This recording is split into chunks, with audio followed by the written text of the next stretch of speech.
Hi all, അസ്സലാമലൈക്കും. Welcome back to Silna's kitchen. ഇന്നത്തെ recipe ഉള്ളിയും മുട്ടയും കൊണ്ട് ഒരു അടിപൊളി ടേസ്റ്റി ആയിട്ടുള്ള ഒരു വെറൈറ്റി ആയിട്ടുള്ള പലഹാരത്തിന്റെ റെസിപ്പിയാണ്. ഈ ഒരു നോമ്പ് സമയത്തും അല്ലാത്തപ്പോഴൊക്കെ ട്രൈ ചെയ്ത് നോക്കാൻ പറ്റിയ ഒരു അടിപൊളി ഐറ്റമാണ്. എന്തായാലും എല്ലാവർക്കും ഇഷ്ടാവും. അതുകൊണ്ട് തന്നെ വീഡിയോ സ്കിപ്പ് ചെയ്യാതെ മുഴുവനായിട്ടൊന്ന് കണ്ടു നോക്കണേ.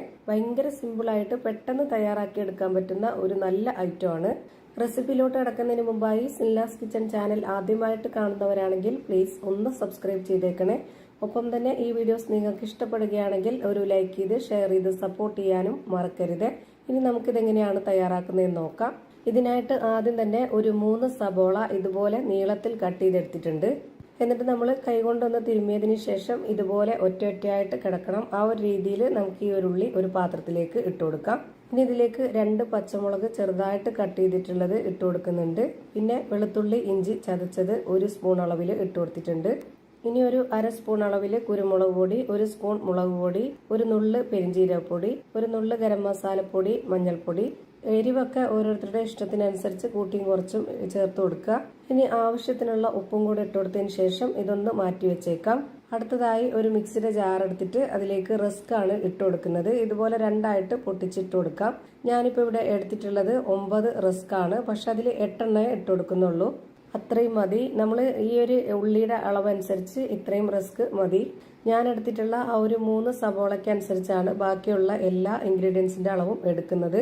അപ്പോൾ നിങ്ങൾ എത്രയാണോ സബോള എടുക്കുന്നത് അതിനനുസരിച്ച് കൂട്ടിയും കുറച്ചൊക്കെ ബാക്കിയുള്ള ഇൻഗ്രീഡിയൻസിന്റെ അളവും കറക്റ്റ് ആക്കി എടുക്കുക. ഇനി നമുക്ക് ഈ റസ്ക് നല്ല പോലെ ഒന്ന് പൊടിച്ചെടുത്തതിന് ശേഷം ഇതുപോലെ നമ്മൾ കട്ട് ചെയ്ത് വെച്ചിട്ടുള്ള ആ ഒരു ഉള്ളിയിലേക്ക് മുഴുവനായിട്ടും ഇട്ട് കൊടുക്കുക. 9 റസ്ക് പൊടിച്ചതാണ്. ഇപ്പോൾ അതാ ഇത്രയേ ഉള്ളൂ. ഇത്രയും മതി. ഇനി നമുക്കിതിലേക്ക് മൈദയാണ് ഇട്ട് കൊടുക്കേണ്ടത്. ഇതുപോലെ ഒരു വലിയ സ്പൂൺ അളവിൽ 4 ടേബിൾ സ്പൂണോളം നിറയെ മൈദപ്പൊടി ഇട്ട് കൊടുത്തിട്ടുണ്ട്. ഇനി ഇതൊന്ന് മിക്സ് ചെയ്തെടുക്കാൻ വേണ്ടിയിട്ട് ഇതിലേക്ക് വെള്ളം ഒഴിച്ചു കൊടുക്കണം. വെള്ളത്തിന്റെ കണക്ക് ഞാൻ പറയുന്നില്ല. ഇത് നമുക്ക് സാധാരണ നന്നായിട്ടൊന്ന് മിക്സ് ചെയ്തെടുത്തതിന് ശേഷം കൈകൊണ്ടൊന്ന് കൂട്ടിപ്പിടിക്കേണ്ട ആ ഒരു പരുവാണ് കറക്റ്റ് പരുവം. അപ്പൊ അതിനായിട്ട് ആദ്യം തന്നെ ഒന്നിച്ച് വെള്ളം ഒഴിച്ചു കൊടുക്കാതെ ഘട്ടം ഘട്ടമായിട്ട് വെള്ളം ഒഴിച്ചു കൊടുത്തതിന് ശേഷം ഇതുപോലെ നന്നായിട്ടൊന്ന് യോജിപ്പിച്ചെടുക്കുക. ഇതാണ് ഇതിന്റെ കറക്റ്റ് ആയിട്ടുള്ള പരുവം. ഇത് കാണുമ്പോൾ തന്നെ നിങ്ങൾക്ക് മനസ്സിലായിട്ടുണ്ടാവും. ഇനി നമുക്കിതിലേക്ക് വേണ്ടത് പുഴുങ്ങിയെടുത്തിട്ടുള്ള കോഴിമുട്ടയാണ്. അത് നമുക്ക് 4ആയിട്ടൊന്ന് കട്ട് ചെയ്തെടുക്കാം. ഇനി നമുക്ക് കുറച്ച് കയ്യിൽ ഓയിലോ അല്ലെങ്കിൽ കൈയൊന്ന് വെള്ളത്തിൽ മുക്കിയെടുക്കുകയോ ചെയ്തതിന് ശേഷം ഇതുപോലെ കുറച്ചെടുത്ത് നമ്മുടെ കയ്യിൽ വെച്ച് കൊടുത്തിട്ട് കുറച്ചൊന്ന് പരത്തിയെടുക്കുക. എന്നിട്ട് അതിനുള്ളിലേക്ക് നമ്മൾ കട്ട് ചെയ്ത് വെച്ചതിൽ നിന്നും ഒരു പീസ് എടുത്ത് വെച്ച് കൊടുക്കുക. ഇനി അതിന് മുകളിലേക്കായിട്ട് കുറച്ചുകൂടെ ഇട്ട് കൊടുത്തതിന് ശേഷം ഇതുപോലെ നന്നായിട്ടൊന്ന് ഒതുക്കിയെടുക്കുക. ഇങ്ങനെ ചെയ്തെടുക്കുമ്പോൾ കാണാൻ തന്നെ നല്ലൊരു ഭംഗിയാണ്. ആ ഒരു ഷേപ്പിലാണ് നമ്മളിത് റെഡിയാക്കി എടുക്കുന്നത്. കാണാൻ മാത്രമല്ല ഇത് കഴിക്കാനും ഭയങ്കര ടേസ്റ്റാണ്. അതുപോലെ തന്നെ തയ്യാറാക്കി എടുക്കാനും ഭയങ്കര സിമ്പിളാണ്. ഇപ്പോൾ ദാ ഒരെണ്ണം ഇതേപോലെ റെഡിയാക്കി എടുത്തിട്ടുണ്ട്. അതുപോലെ തന്നെ വീണ്ടും കുറച്ചെടുക്കുക, കൈയുടെ ഉള്ളിലേക്ക് വെച്ച് കൊടുക്കുക. ഒന്ന് പരത്തി കൊടുത്തതിന് ശേഷം അതിനുള്ളിലേക്ക് ഒരു പീസ് വെച്ച് കൊടുക്കുക. അതൊരു ഷേപ്പാക്കിയിട്ട് എടുക്കാൻ വേണ്ടിയുള്ള അത്രയും ഉള്ളി എടുത്ത് കയ്യിൽ വെച്ച് കൊടുക്കുക. എന്നിട്ട് ഇതുപോലൊരു ഷേപ്പിൽ നന്നായിട്ടൊന്ന് ഒതുക്കിയെടുക്കണം. ഇത്രയേ ഉള്ളൂ. കണ്ടില്ലേ, ഭയങ്കര സിമ്പിളാണ്. ഇതേപോലെ തന്നെ നമുക്ക് എല്ലാം തയ്യാറാക്കി ഒരു പാത്രത്തിലേക്ക് മാറ്റി വെച്ച് കൊടുക്കാം. ഇനി നമുക്കിതൊന്ന് ഫ്രൈ ചെയ്തെടുക്കണം. അതിനായിട്ട് ഒരു കടായി സ്റ്റൗവിലേക്ക് വെച്ച് ഫ്ലെയിം ഓൺ ആക്കി കൊടുത്തിട്ടുണ്ട്. അതിലേക്ക് കുറച്ച് ഓയിലോ അല്ലെങ്കിൽ വെളിച്ചെണ്ണയോ ഒഴിച്ചു കൊടുത്തതിന് ശേഷം നന്നായിട്ടൊന്ന് ചൂടായിട്ട് വരുന്നവരെ വെയിറ്റ് ചെയ്യാം.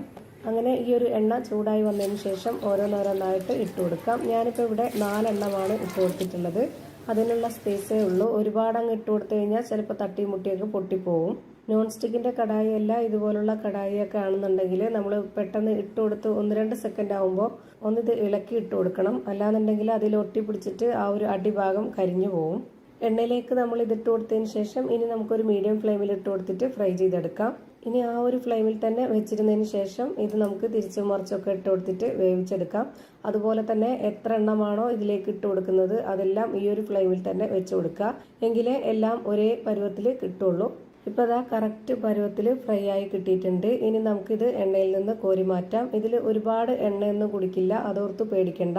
നമ്മൾ ഇതിലേക്ക് ഒഴിച്ചു കൊടുത്തിട്ടുള്ള അത്രയും എണ്ണ തന്നെ ഇപ്പോൾ ദാ ഫ്രൈ ചെയ്ത് മാറ്റുമ്പോഴും ഉണ്ട്. അപ്പോൾ ദാ ഉള്ളിയും മുട്ടയും കൊണ്ട് ഒരു അടിപൊളി വെറൈറ്റി ടേസ്റ്റി ആയിട്ടുള്ള ഒരു ഈവനിങ് സ്നാക്സ് റെഡിയായി കിട്ടി.